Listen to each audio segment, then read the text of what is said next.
Halo semua, nama saya Cleo, saya dari kelas 8.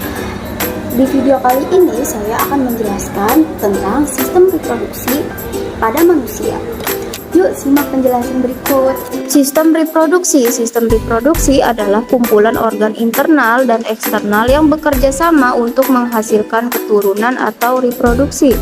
Pada manusia, sistem reproduksi pria memproduksi, menyimpan, dan menyalurkan sperma untuk membuahi sel telur.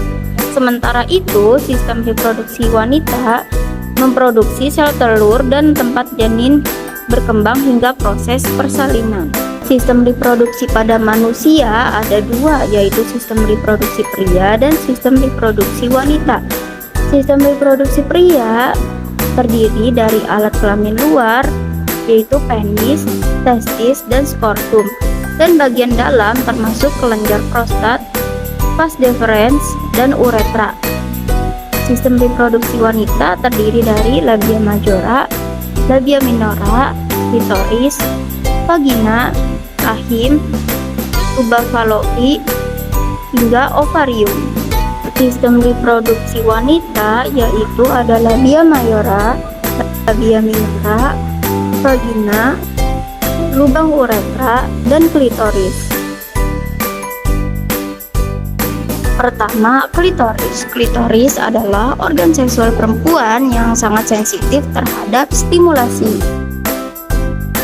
Selanjutnya adalah vagina, atau biasa disebut dengan lubang vagina.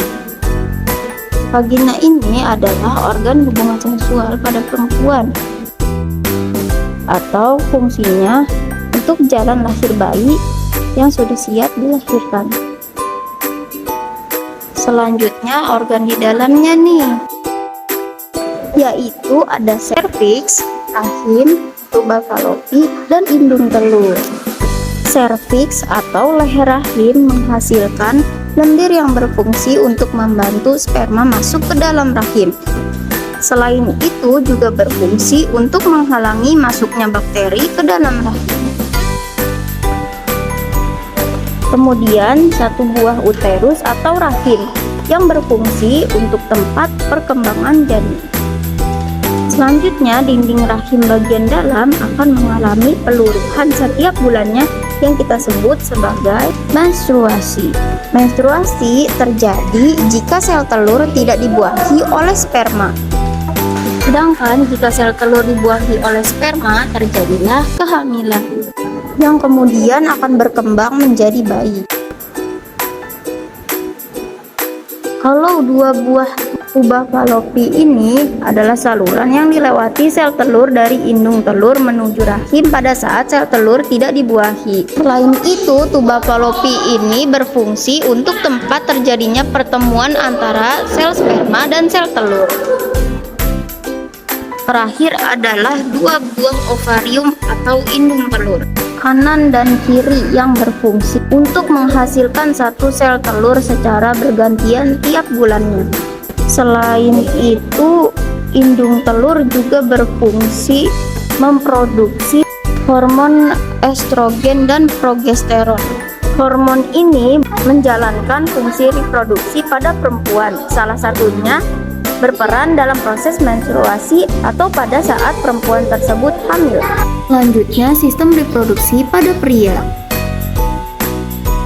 yaitu ada saluran uretra. Saluran ini untuk mengeluarkan sperma dan mengeluarkan urin. Dan juga ada skrotum dan testis. Skrotum adalah kulit pembungkus luar yang berfungsi untuk mengatur suhu testis agar sesuai untuk produksi sperma. Lalu, apa fungsi dari testis ini? Testis berfungsi memproduksi sperma dan memproduksi hormon seksual, yaitu testosteron. Produksi sperma dimulai saat masa pubertas, biasanya di kisaran usia 11 hingga 15 tahun. Hormon ini berfungsi untuk memberikan ciri-ciri sekunder pada laki-laki, misalnya tubuhnya lebih kekar, dada bidang, tumbuh rambut berupa kumis atau jenggot, dan tumbuh jakun. Selanjutnya ada epididymis. Epididymis berjumlah 2 buah, merupakan tempat untuk pematangan sperma. Berfungsi untuk tempat penyimpanan sementara sebelum sperma dikeluarkan. Selanjutnya adalah 2 buah vas deferentia. Fungsi organ ini adalah tempat transport atau jalan sperma yang nantinya akan melewati ejakulatory ductus. Berfungsi untuk mengantarkan sperma ke penis dan kemudian dikeluarkan atau biasa kita sebut ejakulasi. Ada 3 kelenjar dalam sistem reproduksi pada laki-laki. Ada 2 buah seminal vesicle yang fungsinya untuk menghasilkan energi bagi sperma agar pergerakannya baik.